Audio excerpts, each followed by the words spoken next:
She woke up on October 31 st. Again, same rain, same clock, same nightmare. For 100 loops, she tried to escape. But on the 101st night, she saw them, everyone around her, turning into monsters after dark. And the mirror? It didn't show her reflection. It showed what was waiting to take her place. This isn't time repeating, this is a trap.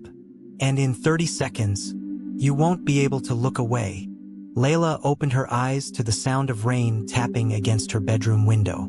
The digital clock on her nightstand blinked 10:31 a.m.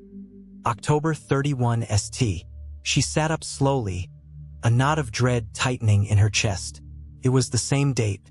Again, she'd lost count after the 50th loop, but this felt like the 100th or maybe even more.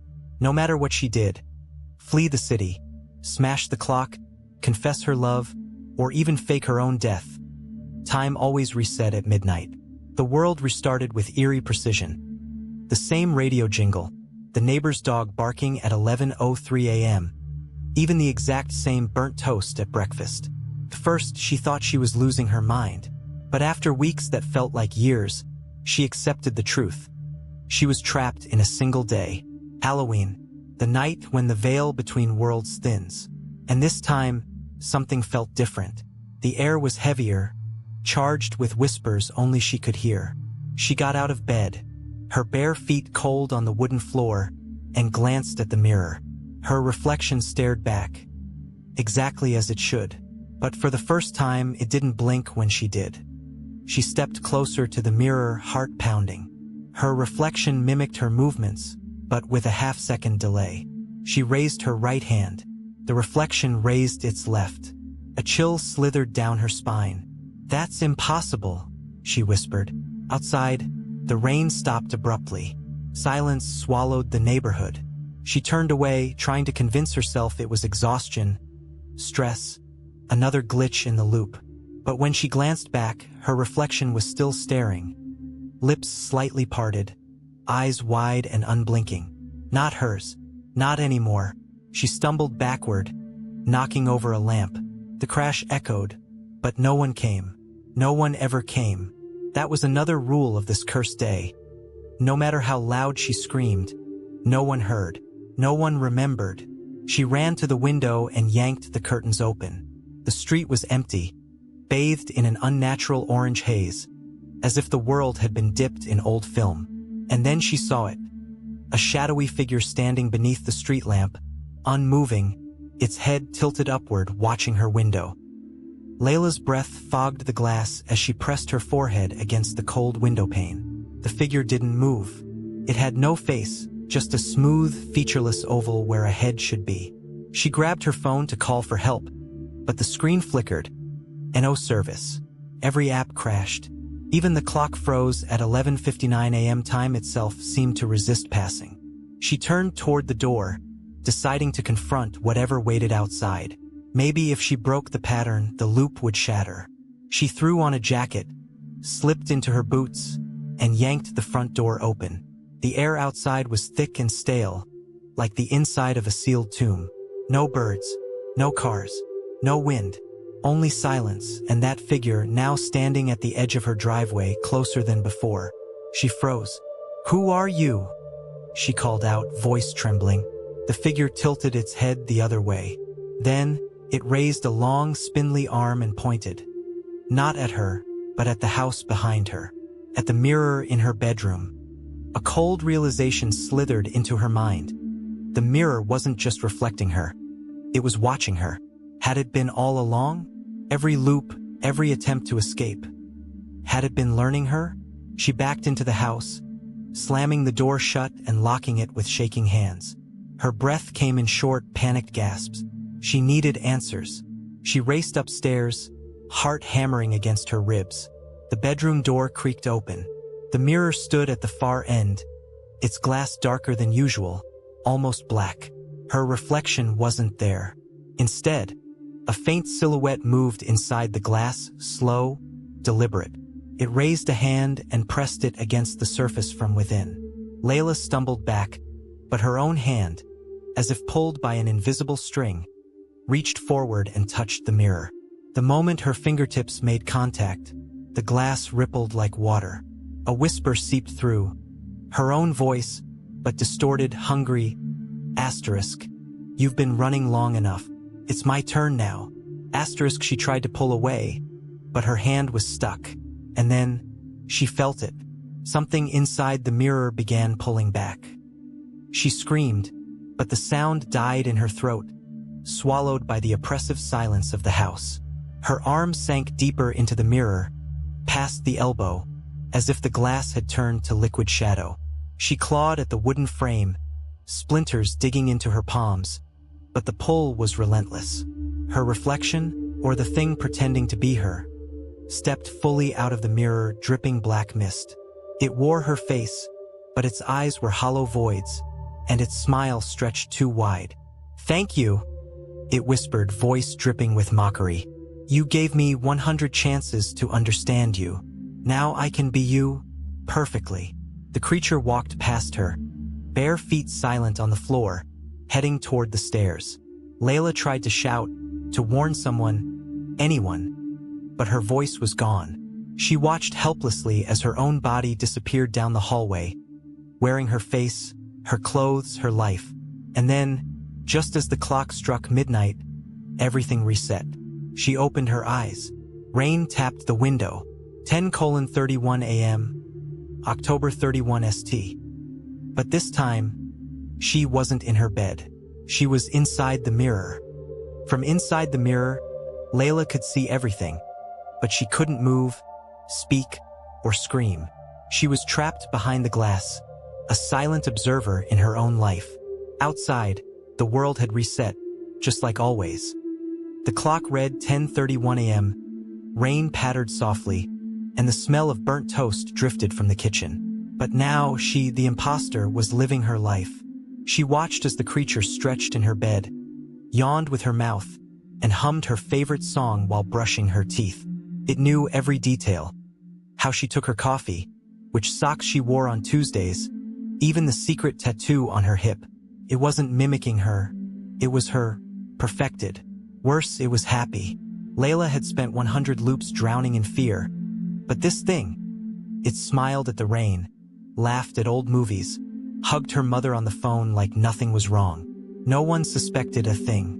Not her best friend, not her therapist, not even her cat, who now purred at the imposter's feet. The worst part? The creature occasionally glanced at the mirror and winked at her. It knew she was watching, and it was enjoying every second. Days passed, or rather, the same day repeated, but from the wrong side of reality. Layla watched helplessly as the imposter deepened relationships, made plans for the future, even volunteered at the animal shelter she'd always meant to visit. It was living the life she'd been too afraid to live. And with every loop, the creature grew more confident, more human, while Layla faded. Her reflection inside the mirror grew dimmer, as if her essence was being siphoned away. She started forgetting small things: her mother's birthday, the name of her childhood dog, the lyrics to her favorite song. Meanwhile, the imposter remembered everything, perfectly. One night, as the clock neared midnight, the creature stood before the mirror, wearing Layla's favorite sweater. "Don't worry," it said softly, tracing the glass with a fingertip. "You'll forget you were ever real, and no one will miss you." Then it smiled, a warm, familiar smile, and turned off the light. Darkness swallowed Layla whole. When the loop reset again, something was different. The imposter no longer glanced at the mirror. It acted as if Layla had never existed, as if it had always been the real one. And perhaps, in this twisted reality, it was. Layla's memories had thinned to mere impressions. Sunlight on a swing, the smell of rain on concrete, a lullaby hummed long ago. She barely recognized her own face anymore. But deep inside, a spark refused to die. One Halloween morning, loop 117, she noticed a crack in the mirror's corner. Tiny, almost invisible. Hope surged. Maybe the glass wasn't eternal. Maybe she could break through. That night, as the imposter slept peacefully in her bed, Layla focused all her will on the crack. She pushed with her mind, her soul, her fading identity. The crack widened. Outside, thunder rolled. The imposter stirred in its sleep, frowning. The mirror trembled. For the first time in months, Layla felt pain, sharp, real, hers. She was still someone. She was still here. The crack grew with every loop. Layla fed it with memories, pain, longing, anything that proved she was still alive. By loop 132, it stretched from top to bottom. The imposter began to act strangely. It avoided mirrors, covered them with sheets, even smashed the bathroom one in a fit of rage. But it couldn't escape the bedroom mirror. It was bound to it, just as Layla was. One night, as midnight approached, the creature stood before the cracked glass, trembling. "You can't come back," it hissed. "This life is mine now." Layla pressed her palms against the inside of the mirror. "It was never yours," she whispered back, her voice raw but clear. The glass groaned. Outside, the neighborhood dogs howled in unison. A cold wind howled through the cracks of the house, though all windows were shut. The imposter backed away, but too late.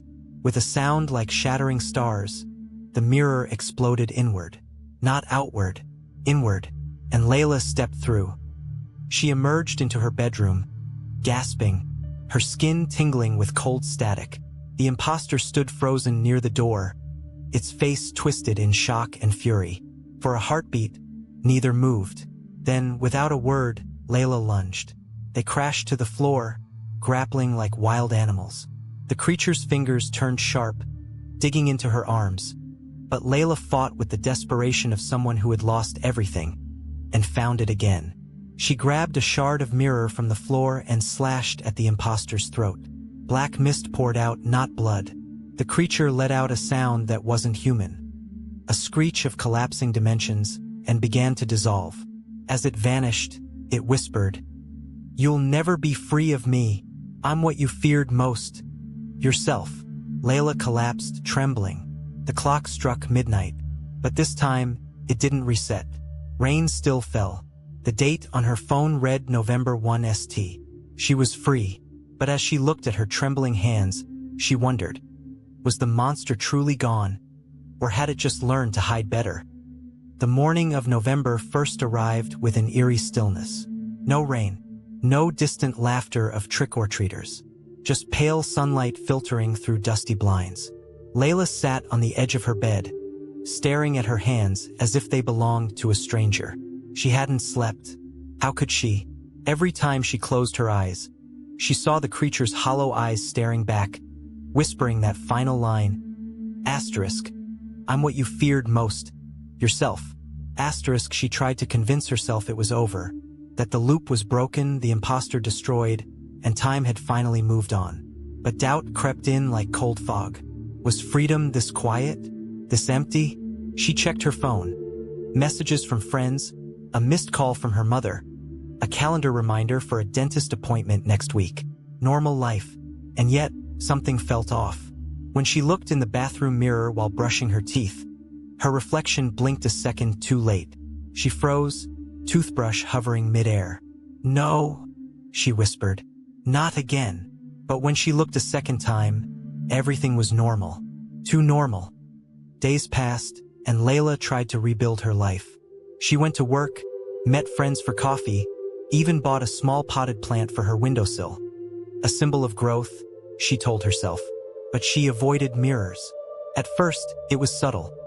She'd glance away while washing her face or adjust her hair using only peripheral vision. Soon, she covered every mirror in the house with sheets, then removed them entirely.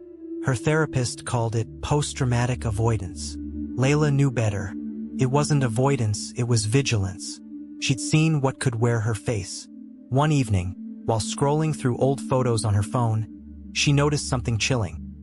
In every picture taken during the loops, her eyes looked slightly too wide, her smile just a little too perfect. Had the imposter been in control longer than she realized? Or had it already begun replacing her before loop 100? She deleted the photos, hands shaking. But that night, she dreamed of standing inside the mirror again, watching her own body move through the world, smiling at strangers, living a life that no longer felt like hers.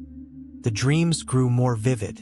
In one, she watched her body attend a dinner party, laughing at jokes she didn't understand, hugging people she barely knew. In another, it stood at her childhood home, whispering to her younger self through a window, Asterisk, don't be afraid. I'll take care of everything. Asterisk. Layla woke drenched in sweat, heart pounding. She started journaling, writing down every detail of her day to prove she was still in control. But one morning, she found a new entry she didn't write. Asterisk. You're tired. Let me take over. Just for a little while. Asterisk. The handwriting was hers. Exactly hers. Panic surged. She tore the page out, burned it in the sink. But the next day, another appeared. Asterisk.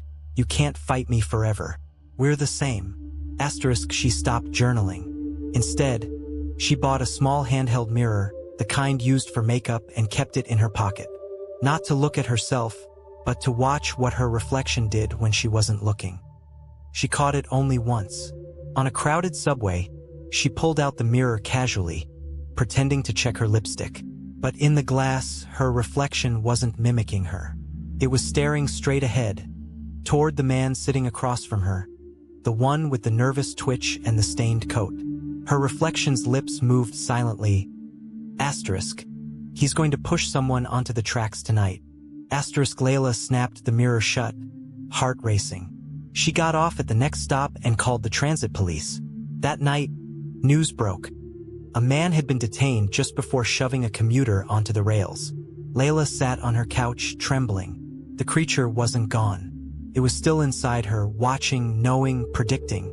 But now it was using her eyes to see the world, and her hands to change it. Was it trying to help? Or was this just another game? Another way to make her dependent on it? She opened the mirror again. This time, her reflection smiled gently and whispered, Asterisk, trust me. I know what you really want. Asterisk. And deep down, she almost did. Weeks turned into months. Layla stopped fighting the whispers. Instead, she listened. The creature, her other self, began offering warnings. A gas leak in her building, a friend's hidden depression, an oncoming car running a red light. Each time she acted, and each time disaster was averted. People started calling her intuitive, lucky, even psychic. But Layla knew the truth. She wasn't lucky. She was sharing her body with something ancient, clever, and hungry for purpose. And it liked being needed. One rainy evening, as she stood before the rebuilt bedroom mirror, she'd replaced it after the shattering. Her reflection spoke without moving its lips. We could do so much more together, it said inside her mind. Asterisk. You want to help people. I can show you how. Asterisk. She placed her palm on the glass. Felt warm. Alive. For the first time since October 31st, she didn't feel trapped. She felt powerful, and that terrified her more than anything. Layla began to change, not outwardly. Her friends still saw the same warm, thoughtful woman. But inside, something deep shifted. She no longer flinched at mirrors. Instead, she sought them out, lingering before glass storefronts, car windows, even puddles after the rain. Each reflection whispered secrets. Who lied, who suffered in silence, who planned harm. She intervened quietly. A misplaced phone call, a coincidental detour, a gentle word at the right moment. Lives were saved, crimes prevented. People called her a guardian angel. But Layla knew the truth. She was becoming a vessel. The more she used the creature's knowledge, the more it wove itself into her thoughts, her dreams, her desires. One night, she caught herself smiling at a stranger's pain. Not out of cruelty, but because she knew it would lead to something greater. That's when she realized the creature wasn't just using her, it was rewriting her, and she didn't mind. Winter came, then spring. Halloween approached again. Layla felt it in the air. The thinning veil, the hum of unseen eyes watching from the dark. She stood before her bedroom mirror on the night of October 30th, heart steady, palms dry. Her reflection smiled back, not with mockery, but with understanding. It's time, it said without sound. She nodded. That night, she didn't sleep. At midnight, she walked into the city, drawn to an old, abandoned clock tower on the edge of town. The same place where, in Loop 42, she'd first seen the shadows move without bodies. The streets were empty. The moon hung low, red-tinged, and waiting beneath the tower was a woman who looked exactly like her, but older, weary, eyes filled with centuries of regret. "You came," the woman whispered. "I knew you would." Layla didn't ask who she was. She already knew. It was her, from the next cycle, and she was here to pass the burden forward. The older Layla stepped forward, holding out a small, blackened mirror. The same one Layla had shattered months ago, now whole again. "Take it," she said, voice cracking like dry leaves. "It chooses its host on Halloween. You've proven you can wield it and survive." Layla hesitated. "What happens to you?" The older woman smiled sadly. "I return to the glass, until someone else breaks free and takes my place." A cold wind swirled around them. The clock tower chimed once, though it hadn't worked in decades. Layla reached out and took the mirror. The moment her fingers touched it, memories flooded her. Hundreds of loops, thousands of lives altered, countless selves lost and reborn. She saw herself as a child, as an old woman, as a monster, as a savior. All were her. None were whole. The mirror wasn't a prison. It was a covenant, and she had just signed it with her soul. On the morning of November 1st, Layla woke in her bed. Sunlight streamed through the window. Her phone buzzed with a text from her best friend. Asterisk, "You okay? You vanished last night." Asterisk, she smiled faintly and typed back. Asterisk, "I'm fine. Just needed some air." Asterisk, she got up, showered, dressed. Everything felt normal. Too normal. But when she passed the hallway mirror, she paused. Her reflection didn't look back immediately. It was gazing out the window, eyes distant, thoughtful. When it finally turned to her, it nodded slowly, as if acknowledging a secret only they shared. Layla didn't flinch. She nodded back. She walked to the kitchen, made coffee, and set the black mirror on the counter. It gleamed softly in the morning light. She knew now, the loops weren't a curse. They were a test, and she had passed. But the real work, the watching, the choosing, the balancing between monster and savior, had only just begun. Years later, on another Halloween night, a young woman named Nadia stood trembling before her bedroom mirror. She'd been stuck in the same day for weeks. Nothing she did broke the loop. Then, just past midnight, the glass fogged over. Words appeared, written in condensation.